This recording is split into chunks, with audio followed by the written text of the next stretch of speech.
գործեր կան, որ այդ թվում հանրապետության ղեկավարած անձի ընտանիքի անդամը,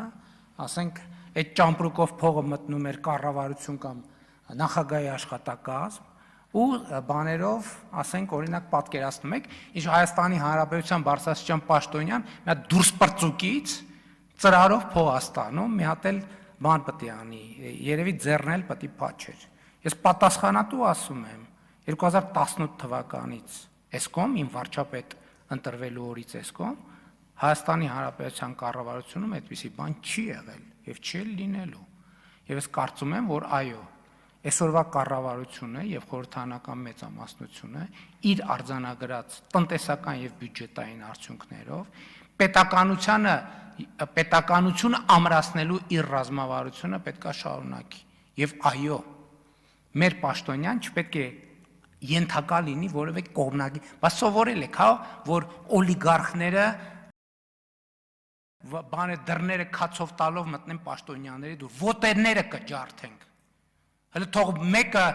պատշաճ հարգանքով չմոտենալ յուրաքանչյուր պետական օրգանի եւ պետական ինստիտուտի, ոտերները կջարդենք։ Երկրորդը թոշակառու տատիկների եւ պապիկների մասին։ 2018 թվականից մինչև օրս թոշակները բարձրացել են մի քանի անգամ տարբեր որոշումներով, նվազագույն կենսաթոշակը կրկնապատկվել է։ Այստեղ բարդությունը ես ուզում եմ մենք բարձ հասկանանք ինչի մեջ է, որովհետև թոշակառուն 470,000, 500,000 մոտ եւ նպաստառու։ Ինչ? Նպաստառու եւ թոշակ, ես 2018-ի թիվն եմ ասում։ 660,000 մարդու մասին է խոսքը։ Եվ մենք թոշակառու տատիկներին ոչ թե 10,000, 100,000, 200,000, 500,000, 1 միլիոն դրամով ենք բարձրացրել Տիկին Ավանեսյան։ Առողջության ապահովագրության մասով։ Մենք այսօր 65 տարեկան եւ բարձր տարիք ունեցող թոշակառուներին տասնյակ միլիարդներ են ուղղել պետական բյուջեից, որպեսզի մեր սիրելի տատիկների եւ պապիկների հոգսերը հոգան։ Ընդ որում ծառայություններ, որ նրանք նախկինում անվճար երբեք չեն ունեցել, երբեք Հայաստանի պատմության մեջ։ Մենք երբ որ հետազոտել ենք այդ թվում մեր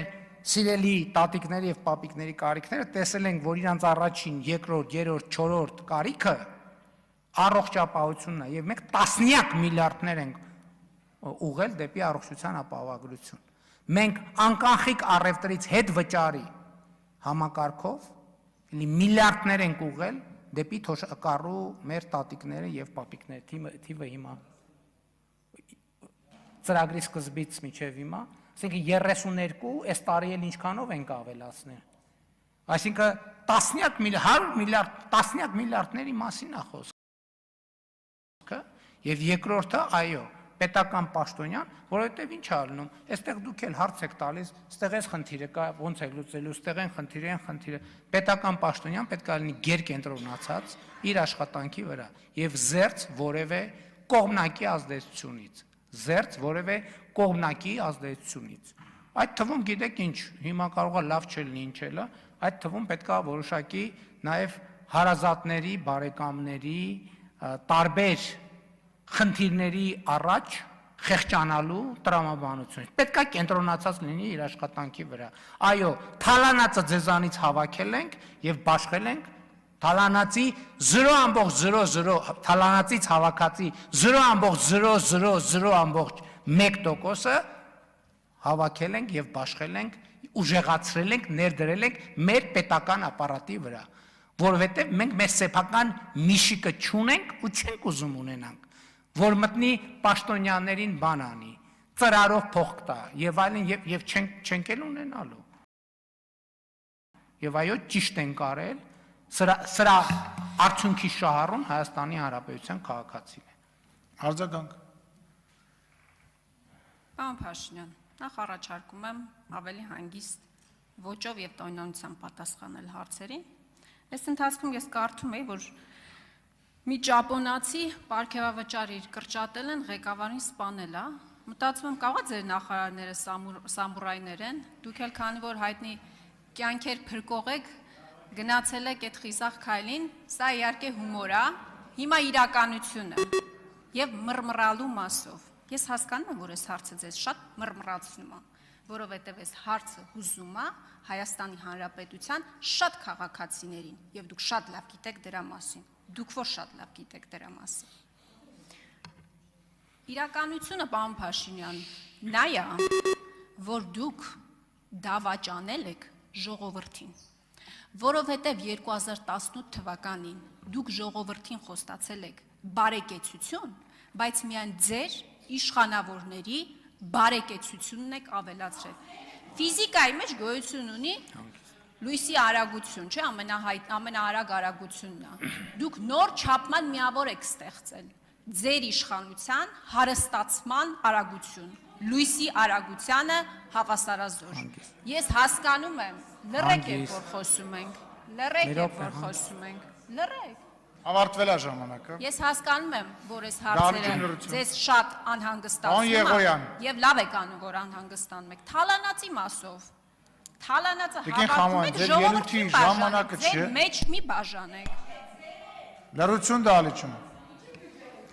Տիկին Խամոյան, կարծում եմ լավ առիթ է, որ ձեր խմբակցությունը ասի, թե ամիսը ծրարով ինչքան փող է ստանում Ռոբերտ Քոչարյանից եւ որտեղից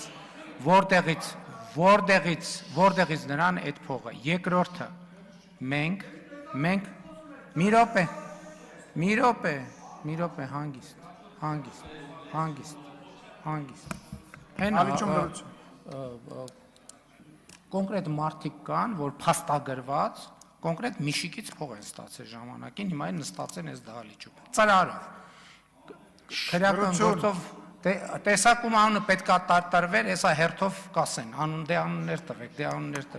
Երկրորդը, Հայաստանի Հանրապետությունում 2018 թվականից այսքոմ ստեղծվել է մոտավորապես 230,000 աշխատատեղ։ Կոնկրետ թվերը մի քիչ պլյուս մինուս կարող լինի։ Երրորդը, բարեկեցության մասին եք խոսում, եկեք գնանք նայենք 2018 թվականի նախորդող 7 տարում Հայաստանից քանի մարդ է գնացել եվրոպական պետություն տուրիստի կարգավիճակով կամ ընդհանրապես Հայաստանից արտագնա քանի մարդ է գնացել, քանի մարդ է ավիատոմս գնել եւ հիմա նայենք 2018 թվականից հետո։ Բարեկեցություն է, բա ի՞նչ է։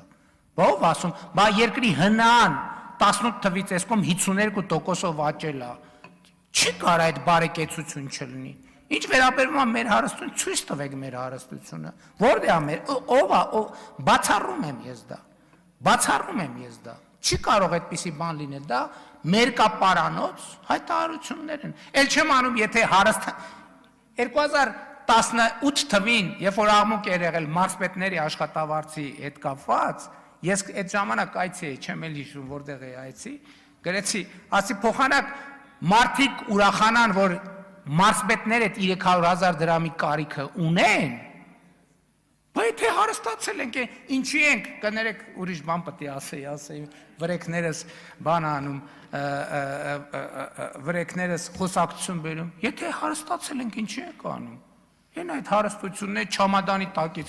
կհանենք, կծախսենք, բայց եթե հարստացել ենք, դրա կարիքը կա, ասենք դուք չեք հասկանում ձեր հարցի անտրամաբանական լինելը եւ ամենակարևորը, այստեղ մենք չենք խնդիրը, այստեղ պետության եւ պետական ինստիտուտների կայացումն է խնդիրը։ Մենք բարձրացրել ենք ուսուցչի աշխատավարձը, այսօր Հայաստանում մի ամիս առաջ